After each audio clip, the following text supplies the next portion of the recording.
Hello, I'm Dr. Arundhati Dasgupta, and I'm a consultant endocrinologist based at Siliguri, West Bengal. And you are watching Dr. KK's Med Talks Sundays. Today's non-stop show is the 582nd episode. Before we go on to the program, let's have the headlines of the day. The Daily New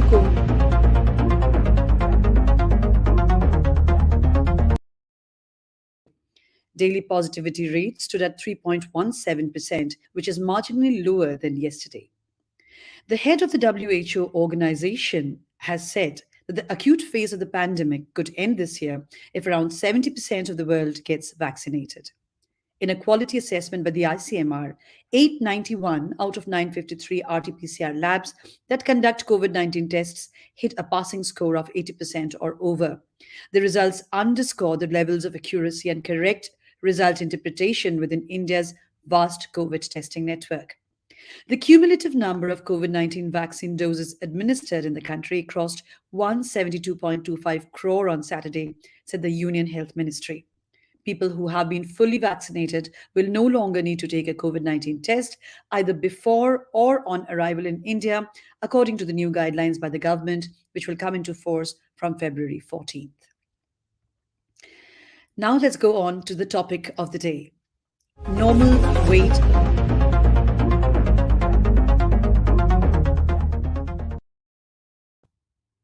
So, normal weight obesity. And to tell us about normal weight obesity, we have with us Dr. Professor Nitin Kapoor. Professor Nitin Kapoor is a consultant endocrinologist and a bariatric physician, professor in the Department of Endocrinology, Diabetes and Metabolism at CMC Vellore. He has done his PhD research work on clinical and genetic indicators of obesity from the University of Melbourne, Australia. He's been conferred with several prestigious awards, including the ARCET State Gold Medal by the Endocrine Society of India and the Young Investigator Award by the Sri Lankan Endocrine Society, to name a few. He has more than 130 peer reviewed publications in national and international journals. In addition to obesity, his key areas of research are metabolic bone diseases and pituitary disorders.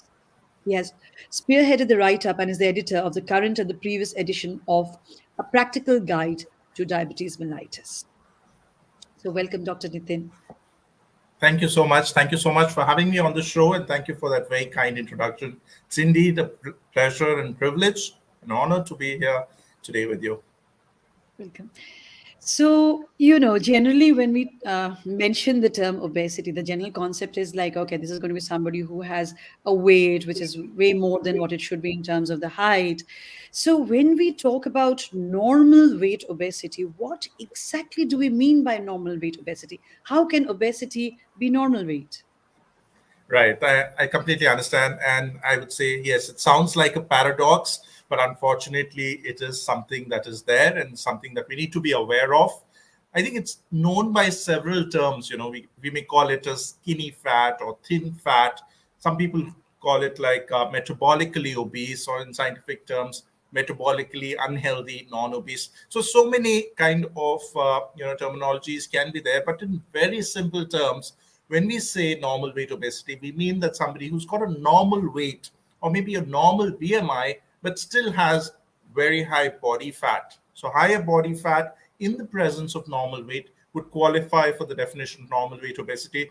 By definition, yes, the definitions are different across the world. But if I was to use a very simple definition for the Indian population or the South Asian population, I would say somebody who's got a BMI which is in the non-obese category, at least less than 25, but has high body fat. Now, this is going to be different for men and women, a high body fat percentage of at least 20% in men and 30% in women. And I would say that is normal weight obesity. So, like, how do you find out whether a person has normal weight obesity or not? I mean, how would a person know? Generally, when he or she is not overweight, he would generally be at least complacent about it and not worry about obesity. So what are the risks, and how would a person know about it? Right. So yes, and that's the biggest worry about this problem. Neither the doctor nor the patient, they seem to identify it, and then we see a lot of complications that can be associated with this phenotype or this kind of structure. So how do we come to know?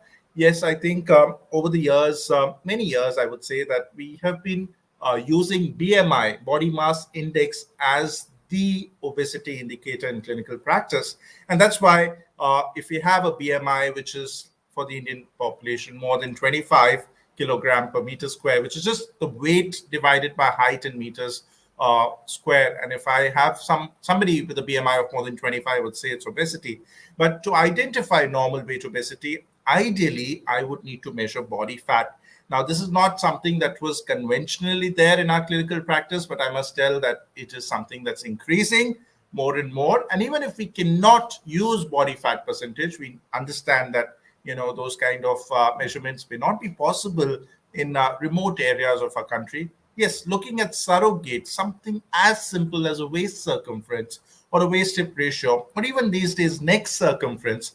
And if we are able to measure these are very good indirect measures of body fat. And if these are high, even if in people with normal weight or normal BMI, we should think of normal weight obesity. So, is normal weight obesity, is it a matter of concern in our population too, in the Indian population? From the Indian setting, yes. I mean, if you look at the global data on normal weight obesity, yes, the prevalence ranges quite a bit. I would say ranges from as low as 3 to 5% in some populations. In the Europeans, around 10%. Some data from the US around 25%. But when you talk of South Asia, a lot of work on this has been done from the Korean countries, and from Korea, the prevalence is as high as 35 to 40%. We did a study down south in Kerala in a large cohort of 4,100 patients, and we looked at the prevalence. Our prevalence rates were really high.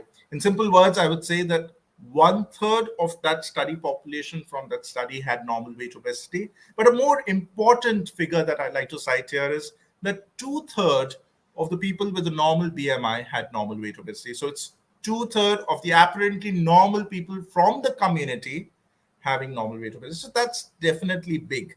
It's something that we Definitely. cannot Those are ignore. really big numbers. When you're saying one third of people, studied, and two-third of those who know, for themselves that, my weight is normal, out of them, Right. two-third are actually having normal weight obesity. So that's a matter of concern. Why do you think that this is so in the population, the Indian or the Southeast Asian population? Why is it so? Why the numbers so high here? Right. So I think in general, we as from a South Asian phenotype, we know that our cardiometabolic risk is high. Chances of developing diabetes, hypertension, dyslipidemia, all these kind of disorders are high. But when you specifically talk about the phenotype of normal weight obesity and try and see why is it more common in the Indian setting, I would probably highlight just 3 or 4 very important factors. And the first one being genetic predisposition. I think we can always have a debate on, whether obesity runs in the family or obesity is because nobody runs in the family. And but the matter of the fact is that yes, body fat is one of the most inheritable trait that we can have amongst all the other kind of different disorders we talk about. But yes, there is a high genetic predisposition. If somebody has normal weight obesity in the family, it does run into the family. We did a study a couple of years ago. This was done by Dr. Sahana Shetty during her training. And the study was very interesting. We looked at 300 mother daughter pairs. And these are like postmenopausal mothers who were staying separately, and their daughters who are married and staying in a separate area. And we looked at their visceral adipose tissue, their body fat. And we found that those mothers who had higher visceral adiposity, despite irrespective of their weight, definitely had their daughters who also had high visceral adiposity. So there is definitely a genetic component there. These people who are totally in different environments, and then so definitely from the Indian setting, there is an important component of genetic predisposition. I think another reason why we as Indians or South Asians are more prone, and this is something to do with the low birth weight. We are known to have low birth weight as compared to an average Caucasian child who's born. And I think this was the most robust data which came up from Dr. Yagnik's group in Pune. And there's the very famous Pune maternal nutrition study, which looked at how low birth weight could lead on to development of higher body fat in a future or time in a different time point. And this is now no longer for obesity, no longer for normal weight obesity, but today we talk of fetal origins of these chronic disorders like cardiovascular disease, diabetes as well, hypertension. So again, I think one is just the genetic predisposition of our ethnicity having this problem, but it's also the low birth weight, which is an important risk factor. Apart from that, if we look at the other risk factors, I think environment also has a role to play. There was one interesting study on how migration workers would have this phenotype of normal weight obesity, and that's probably because of the shift in their environment. Many people do travel from rural setup to urban setup just to find jobs, and their probable body phenotype is not accustomed to kind of the high calorie, high fat diet in the cities, and they have been shown to have this kind of a problem. And maybe just one last point I would like to highlight as to why people from the Indian or South Asian setting have this phenotype, and this is a hypothesis of fat overflow. Now, in very simple words, I would say, whenever we consume a lot of calories, whenever we have a lot of, calories which ultimately are going to be stored as fat in our body, when these calories get in, what has been shown is that the Asian phenotype, we tend to have a much lesser subcutaneous fat storage area. So the moment we have little extra calories, our subcutaneous or the good fat area tends to get filled up very easily. And there is spillover of this fat to all the bad areas, the liver, the omentum, and the visceral adiposity. And that's why, even if we are not really looking very overweight or obese, we tend to have much higher body fat in the wrong areas. And that's probably another reason. So several causes I cited, I think these are just hypotheses. This is work in evolution. Normal weight obesity was actually just coined in 2006. So it's still a newer concept.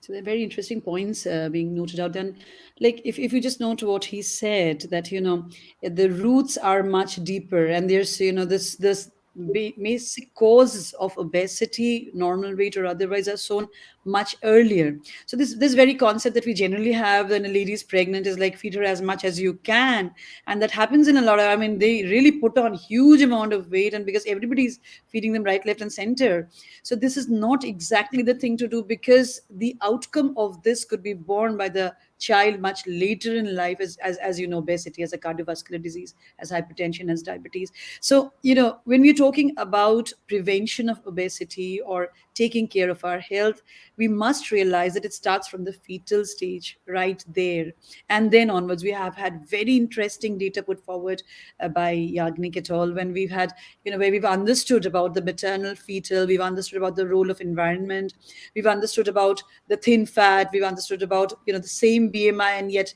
differences in the way a person looks. So obesity is basically a very, very broad concept, and I remember reading an article wherein the author had said that obesity is not rocket science, it is much beyond that, because it has so much to it. I mean, it can be as simple as as simple as you can understand it, and it can be as complicated as you can make it. Absolutely. So it's really, really a very interesting data that has come up over the last few years regarding obesity. Going a little off track, not exactly. I mean, now that we're starting to categorize obesity as a disease, and that's a little, yeah, AMA did put forward in 2013 that obesity is a disease, and there have been a lot of controversy regarding that. But would you say that normal weight obesity is also a part of a disease spectrum? Because we're talking about visceral fat, we're talking about outcomes, which we are going to in future.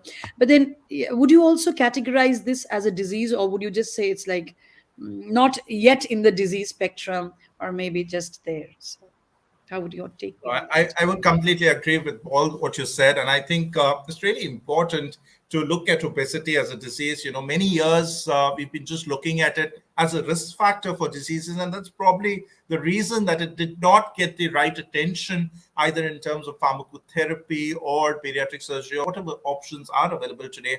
And they're just coming up now because this was not looked at like a disease. But answering your question more specifically, whether normal weight obesity should be a disease, I would say definitely yes. And the reason for that is, if we actually look at the definition of obesity, that is just increase in body fat. It's just got nothing to do with weight. We're just talking of increased adipose tissue or increase in body fat. And in normal weight obesity, the definition says that there should be more body fat. So I would just say this is just another kind of, the way you said, a spectrum. And it's just one end of the spectrum that should be recognized within the obese phenotype. And that would definitely help it get the due attention that it requires. As very rightly pointed out by Dr. Kapoor, ever since we started looking at obesity as a disease, now we're thinking of the treatment, whether in terms of pharmacotherapy or otherwise. All this while it was just about don't be lazy, go out and exercise, change a little bit in your food habits, and letting it just, pass on. And that has led to so many consequences in terms of, diabetes, hypertension, dyslipidemia, cardiometabolic, so many cancers, degenerative disease, and so on and so forth, so many things. And when you look at the amount of medical attention that these require, the amount of the money that goes into the treatment eventually, if the obesity is not taken care of in the very beginning, so then you realize, we have been missing out a lot, and we really need to be careful. And that is why the need for such programs wherein we can discuss at length. So here we have a lot of people who have joined in. Good evening, everybody. Thank you for all your comments. And there is a question here. I think just a minute. Yeah. So we have Prathipati Ram Babu. He's asking us about what is the normal hip and abdominal girth. Could you, yeah, Right. girth So I ratio. Yeah, I think that's really important. So the first thing we need to know is it's different for men and different for women. So men, by convention, we would say anything, and we're talking of waist circumference here, would be around 90 centimeters. For women, would be around 80 centimeters as a cutoff. Anything more than that is said to be central obesity. I would also mention about the waist hip ratio. Sometimes that can be calculated, again, zero point 0.8 and zero point 0.9 in women and men respectively. But I'd also like to mention something that I mentioned before, and that's something much easier in the Indian phenotype, and that's the neck circumference. And a lot of data from West Bengal on that. And we have cutoffs for that. I would say something like around 34 centimeters and 37 centimeters is something that is used for neck circumference, and again, women and men respectively. So I think these cutoffs are available, but just waist circumference has been used for a long time, is standard, 80 centimeters for women and 90 for men. So that's very easy, as you can see. Just measure the the abdominal circumference or the circumference is something that you can do at home. You don't need to go to the hospital to do it. So to realize whether or not you have to be concerned about obesity, I wouldn't say worried, but say concerned about, yes, yeah, I'm getting obese, or I need to take better care, or I need to cut down on my weight, or maybe not only weight, because we're talking about normal weight obesity today. So these very simple parameters. And we have a question from Sonu Garg, who asks, what is better for fitness, less than 90 centimeter waist or waist that is half of the height for a man? So, okay. Right. So I would say, yeah, there's more data to suggest with respect to waist circumference. Yes, waist height ratio is something that's also been studied, even from our center here. We've done studies and we've got ratios of waist height ratio, which have proved to be helpful. But again, waist circumference has more data, and if I was given a choice between the two, I would still go by waist circumference. So we'll come back to the questions again, to the comments again. But my question to you, Dr. Kapoor, is that how worried do we need to get about this normal weight obesity? Is it as worrisome as obesity per se, as we have known it to be?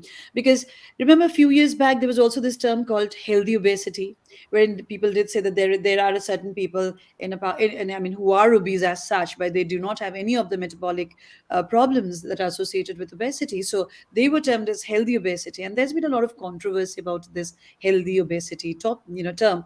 So would you say that normal weight obesity, you have said that yes, you would want to classify it as a part of a disease spectrum. So how much do we need to get worried about it? What are the studies that have been done? How far have we seen the associations with the metabolic disorders? Right. So yes, healthy obesity was quite in news for quite some time, but the basic concept is good, and there is science behind it. For example, if you see a muscle bodybuilder, the weight would be really high, but there would be very little fat, and that person would have very less chance of metabolic complications because of low fat. But having said that, not all people with obesity who don't have metabolic complications are actually good. So what literature tells us is they ultimately evolve into more metabolically serious consequences. So that's just probably a window of opportunity. That's a time that we need to act upon before we develop those metabolic complications. And even if I do not have metabolic complications but have severe obesity, I am definitely getting the physical complications of obesity. I'm hurting my knees, I'm getting obstructive sleep apnea, and these kind of complications may not be just because of the fat distribution, but just merely because of the volume of weight. So I think that metabolically healthy obese is still to be taken with a pinch of salt. But coming back to your question, how important is normal weight obesity? And if I was to answer that, let me stratify it from different levels. Let's talk about it from a doctor's point of view, from a patient's point of view, and from a health policy maker's point of view. So, from a doctor's point of view, I would say that normal weight obesity is bad because it's quite an obscure phenotype. It's not easy to identify. We are already tied up when our patient comes in, and the doctor patient relationship in India, the ratio itself is so I would say skewed that you don't have that much time to give to the patient that in Western countries they do give. But in that time you already have to sort out so many other bigger complications that you're not probably going to look at an obscure phenotype which is not staring at you. At the same time, the awareness both amongst physicians and patients is very low. So these 2 points do make it a big concern. But when we talk of the data with respect to the cardiometabolic mortality, I think there is enough and more. Last 5 years, you would find a lot of papers, meta-analysis to tell us how normal weight obesity does have a significant impact of not only causing cardiometabolic disorders, but even increasing risk of heart disease and even mortality. When we looked at our own data, I mentioned to you about 30% of our study population had normal weight obesity. When I looked at the prevalence of diabetes, hypertension, and dyslipidemia in this paper, which was published last year, we saw that this was at par with people who had significant obesity. So the normal weight people with normal fat had much lower prevalence of diabetes, hypertension, and dyslipidemia. But in people with normal weight obesity, it was similar, absolutely similar to those with obesity. So yes, there is a cardiometabolic risk. But talking from a patient's perspective, uh, the important thing is that again there aren't really much symptoms. So again, even if I tell a patient something about normal weight obesity, the reception may not be as great because this is something not visible. So they would say, okay, I'm wanting to gain weight and this doctor is telling me to get into a kind of a healthy diet. So that's something hard to explain, especially in short time. But from a policymaker's perspective, and I think it's just last year in the US Army, they've made normal weight obesity as an exclusion criteria. And this is a big step. And this was last year. So I think this is becoming a matter of concern. I think we from India need to have more research on this. So policymakers need to look at this as well. And there needs to be more funding, more research on this particular phenotype, which seems to be rampant in our community. Right. More research and more talk, perhaps. I mean, as you said, I mean, a person who is obese knows that he's obese and he's come to you, probably he'll tell you, help me lose weight. But then there are these people who are in the overweight category, they're not obese, or probably in the normal weight category. And you find it difficult. They, actually telling them, asking them to lose weight, they get a little perturbed. They're like, okay, here my weight, I want to gain weight, as you said. We all of us see these patients where you're telling them to lose weight and they're telling you that no, I want to gain weight because where everybody who's looking at me is telling me that I'm thin. So our perception about normal weight is actually a little skewed towards the obese. We generally tend to think that the overweight are actually the correct weighted people. We generally have this concept, and particularly that happens in West Bengal. I don't know if it happens there. So anybody who's in is in proper shape is actually deemed very, very unhealthy, very thin, skinny, and needs to put on weight. That's the general thing that goes around. Yeah, I think it's all over. So from the doctor's point of view, as you were suggesting, so we have these machines which tell us about the body fat analysis and all that. We're getting them in our OPDs now. So are they? I mean, how good are they? Or would you recommend that somebody who's into practicing, say, diabetes, or who's a physician, make it a part of regular practice of assessing, because it doesn't take much time, and these, and but how accurate are these machines when it comes to Right. assessing? Right. So I would say the gold standard for measurement of body fat is high-end MRI, which is not feasible. We have DEXA scans, which are again very limited.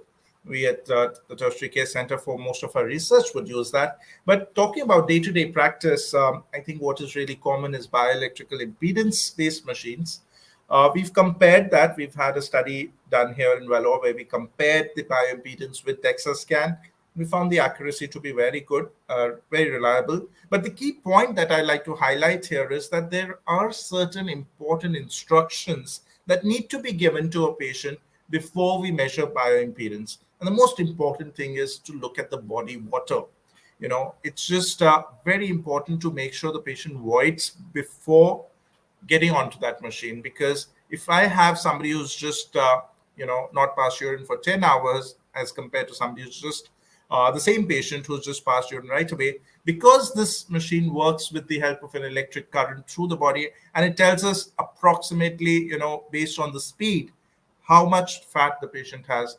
Water has got a very important role. Again, there are other instructions of being fasting and not having other uh, factors, but I think body water intake is very important. Even simple weight measurement is very important. Many patients would tell me that, doctor, I weighed at home this morning, I was 1 kg less, and in your machine, I'm much heavier. And they wouldn't realize that they've probably had a liter of water and food, and all that is still just adding weight. 1 liter of water would be 1 kg of weight, and that will just add on if you've not passed urine. So yes, I think these instructions are helpful, but by and large, given the convenience, given the low cost, and the wide availability, these machines are still okay and good. So, in fact, it can be incorporated in many of our practices, and probably we could get a bit better data, a larger data from the rest of the parts of the country as well. So it would exactly know where we stand in terms of the figures. Now we have a lot of comments coming up, and okay, so Atul Mule tells us that my mother was fat and my father was athletic up till a certain age, an old age. Myself and my elder brother were both athletic, but the younger one is fat. So how to judge that he is? Uh, oh, acha, okay. Is he fat because of heredity factors, or is he fat due to other things? As he's concerned about his younger brother, who is probably putting on a lot of weight. So he wants to know: is it heredity, or is it something Right. else? So there are a couple of pointers there. And I think what really helps us know if it's hereditary fat is if it starts much earlier in age. So that tells me there is more probably a genetic component. You did mention about the family history, and there is family history of obesity, at least in mother. So that is a risk factor. But by and large, obesity is often a combination. I would never say this patient is very obese only because of genetic causes, except of very few exceptions, or if this patient is only because of environment. There are often several genes and polymorphisms described which could contribute to an extent to get obesity. So by and large, if I look at the genetic predisposition, it's often that it helps to tell us the severity of obesity, but I cannot say that 100% this is hereditary versus 100% this is environmental. It's often a combination. Right. Most of the cases, it is usually a combination. You have the genetics plus the environmental factors put in. And now we have a very interesting question by Pratipati Rambabu, and he says, "Why do people gain abdominal weight after marriage?" Have you? Yeah. So, have you Yes. seen any such thing in your studies, or do Yes. we have? Yeah.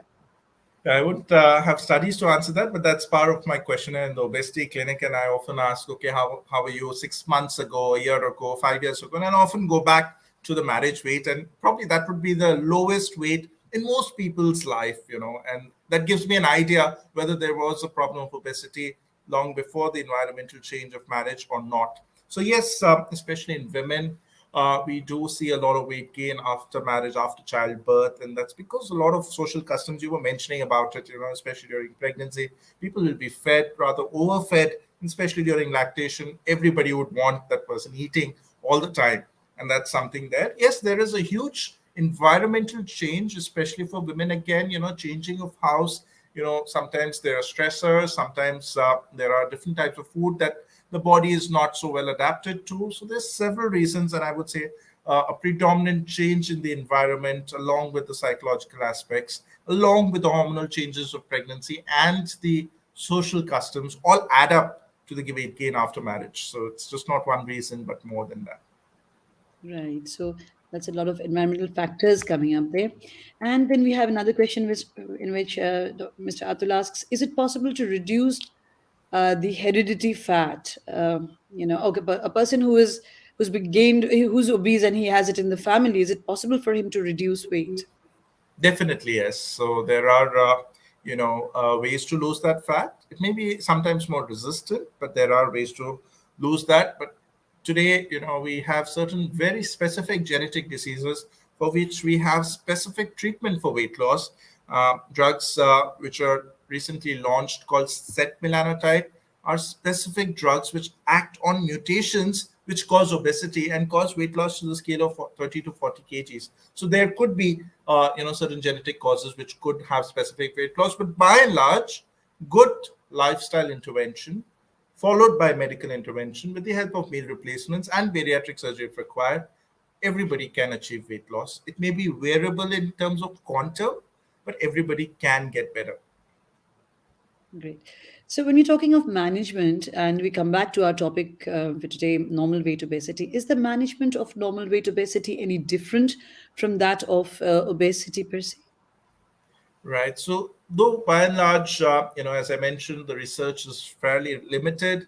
Our guidelines for management are more or less same, but from our experience, and there was a very interesting paper published in British Journal of Nutrition last year, looking at the impact of different diets on normal weight obesity, and they found that normal weight obesity people were more resistant to change. So what we found in our study and the cohort that I mentioned to you, we followed them up for 2 years after a very intense lifestyle intervention.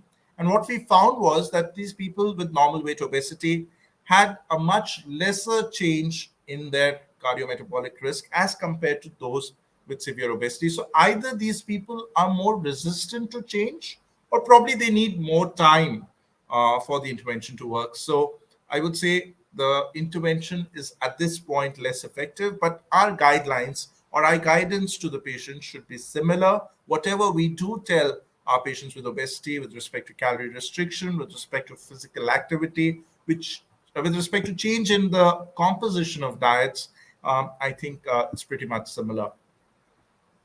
So, from the data that we have in our country, we do know that the carbohydrate intake is huge. It's almost high, very very high, almost the highest in the world, probably. I believe.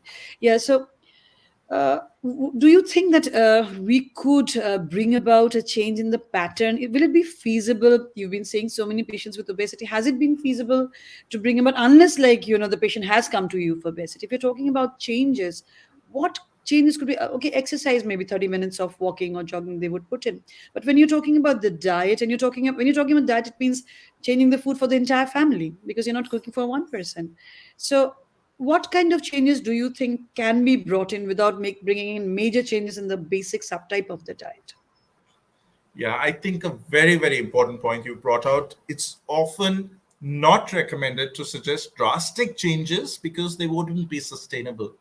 So, yes, lifestyle exercise is important, but for diet, what we practice here and what is recommended is to try and accommodate what kind of diet the patient is already on and see how you can improve that. And the most simple way I would say is maybe changing proportions of the kind of food that is already usually made in the house. So if somebody is having as simple as dal rice, which I would say in some or the other form is there in all the four parts of our country, and it's just about changing the proportion of dal to rice. So if somebody is having one katori of dal and a heap full of rice, if I just say let's multiply the dal to 2 or 3 times and reduce the rice to half, or maybe do it gradually. So it's not that separate things need to be cooked. It's just the change in proportions which do help a lot. And today we do talk of person-centric approach of obesity, where we need to understand what's really feasible. Many patients will come to us, say, Dr. Keto diet, Dr. This diet, that diet, and then how long are they going to do it? Are they going to do it lifelong? Then I'm fine. They're going to lose weight and they're going to maintain it. But if they're going to do it for 3 months and then go back to what they were eating before, all the weight will come back. So whatever is long term, whatever is sustainable is what is recommended. Right, absolutely. So we do have our patients from West Bengal, particularly going down south and coming back with the diet charts, and which they have idli or dosa, which is not something which is feasible. That is what I keep telling them, that you have to follow something which is feasible for you, and as you very correctly said, long term. The short term, you might lose a lot of weight in a short term, but are you going to sustain it? You can only sustain it if it's something that is feasible. So for all of you out there who are listening, remember, it's not very tough. It's about changing the proportions, as Dr. Kapoor has very rightly said. The same things. You don't have to go out of the way. You don't have to look up new recipes. You don't have to do other things. Just same things. Change your proportions. Make it a little more balanced. Discuss with your dietitian. Discuss with your doctor if needed. And it's very doable. It's not something, diet. Are you on a diet? Is not a big thing. It's a very doable thing. Dr. Kapoor, coming to these times, the last 3 years, COVID and normal weight obesity. Uh, has there been any impact of COVID on normal weight obesity? Do you think the number of people with normal weight obesity would have increased? We know the number of people with obesity has increased for sure. It has increased in children drastically because they've been sitting at home for the last 2 years, and we know the implications of that has occurred in terms of health in adults, in everybody across the society. But do you think that normal weight obesity would have also taken a turn for the worse? Right. So another very interesting question. I would say yes. We actually looked at that data. Now the fact is that so many people with COVID, especially during the second phase in India, had a lot of CT scans. CT scans were ordered left, right, and center. That's probably required or not required. I'm not going to get into that. But then that did give an opportunity to look at the fat through a CT scan and fat around the viscera, around the heart, around the lung, and if the upper part of the abdomen is covered, even in the liver, and that gave a lot of opportunity to study fat even in people who are normal weight. And so, whatever limited literature, whatever emerging literature, and we wrote a review on this a couple of months ago, and we found that definitely people with normal weight obesity had more severe COVID as compared to those who were normal weight and normal body fat. So I'm not sure if the prevalence per se has increased. There isn't much data to support that. But people who had normal weight and normal fat had much less severity, ICU admission, oxygen requirement, ventilator requirement, as compared to those with normal weight obesity. Obviously, with overt obesity, and we all know that their severity was worse. But definitely, probably it's a bi-directional problem. As you said, COVID did lead on to a lot of obesity pandemic, and there's no reason to say that the normal weight obesity did not increase. Be it the stress, be it the lockdowns, be it the packaged foods, this depression and prolonged online sitting, all of that would have contributed to more calorie. And on the other way around, the obesity in normal weight obesity, the high fat and the cytokines and the inflammation and the immune response and all of that would have contributed to more severe COVID-19. So probably these two are also related, but the opportunity to study that was huge, and there is emerging data to suggest that it was not good. So that's really interesting data, because generally, I mean, when we say normal weight obesity, everybody tends to be a little complacent. I mean, but when we're talking about it has, COVID is just another infection. So for all infections, it's going to behave in this manner. For all major diseases, we know that obesity does have a negative role to play in a lot of diseases. So you would expect normal obesity to also behave in that manner. And that is interesting data. That is the reason why, as I've been saying earlier, that we need to stress on this. We need to keep talking about this. It's very, very important that we understand the implication of this, and not just, all right, I mean, okay, these are doctors, they're talking, they keep making up new terms and talking about new terms. It's not that. These are things that are going to have a lot of implications today, tomorrow, and on everybody around. So it's important that we take care. And I have a very nice question from Kamya Sharda, and she asks, is happiness a factor for overweight? So generally, we have Right. this concept that obese people are happy people and are jovial Yes. people. So, do you also agree with that? Right. So I would say yes. That's a good way to look at it. We talk of happiness today. We talk of quality of life in people with obesity, and that's a very important factor. Today, we no longer look at just okay, you've come down by 3 kgs, so you're doing good, and you've gone up by 3 kgs, you're doing bad. I need to look at, okay, has your quality of life improved? Are you able to do things that you're not able to do before? Do you feel more healthy? Are your metabolic parameters better? And I think that's what is important. We did a study here at our center on health related quality of life. We published it 2 years ago. We found that most people with obesity have a very poor quality of life. And I think other data also from our center and even from other places, we've seen that people with obesity tend to have a lot of psychological problems as well. In a morbidly obese clinic that we manage with people with BMI above 35, we find that about 30% of people actually have an underlying psychological problem. And many times it's depression. And it's often, again, I would say it's bi-directional. If we are depressed, we tend to eat food, and that's kind of a defense mechanism that gives us happiness. But on the other hand, if we are very overweight, we have so much social stigma around that we tend to get depressed.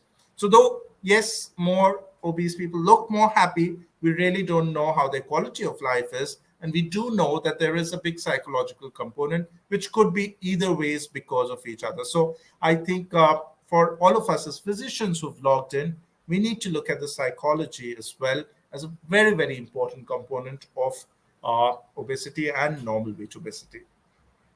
It's so nice that this question has been asked because, as you did say, that there are a lot of stress factors, and also another point is sleep apnea. Because of the sleep apnea, the next day, a lot of these people are grumpy. They don't feel good, and they don't know why, and they tend to be a little sleepy all the time. They're not up to it, as they put it. So sleep apnea is a very strong factor for obese people.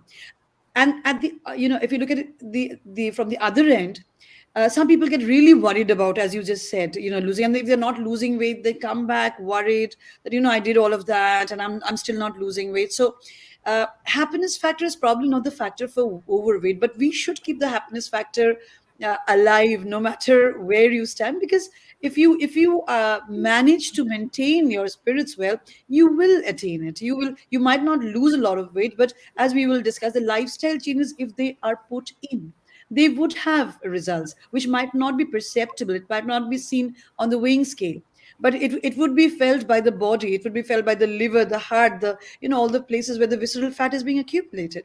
So coming to that, when we're talking about lifestyle changes, what exactly would you suggest? We've spoken a little bit about the diet. Now, anything else that you would suggest?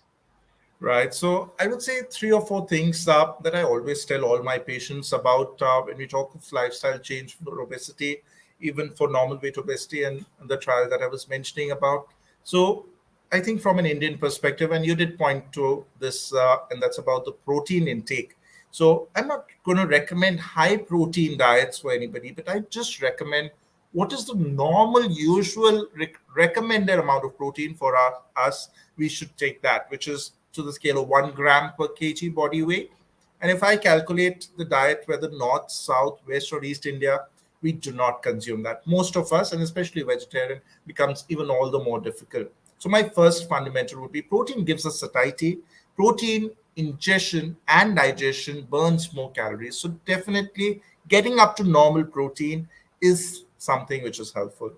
The second important thing, and that's something very important, again, from a South Asian or Indian perspective, is to just see the amount of oil that comes in the house and the number of people that are staying. And, I would have always patients say, Doctor, we don't use much oil, we don't eat fried. And if I just ask, okay, how many people stay at home and how much oil comes into the house, we just take about 4 liters for 3 people or 4 people.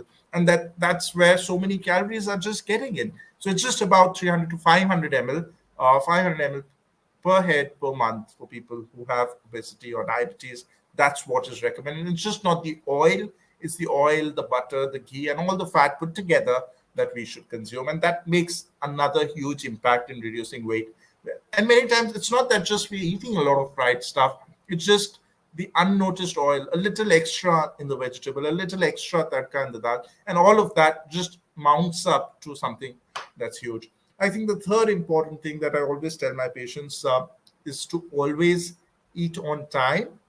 Don't skip your meals, because sometimes if you skip your meals, you will get so hungry at a later point that you would probably crash on eating everything that's available in the fridge, and that would lead to binge eating of calories. So eat on time, eat on regular intervals, and make sure that you don't get very, very hungry, and that also helps to lose weight. So there are a lot of things to cover. I think that can be a separate topic altogether. But yes, Absolutely. more protein, less oil in the Indian diet plays a role. Physical activity, I would again say literature shows us that regularity is more important than quantity, and it's important to do whatever little you do every day rather than do 5 kilometers walk one day and not going for the rest of the week. That doesn't help.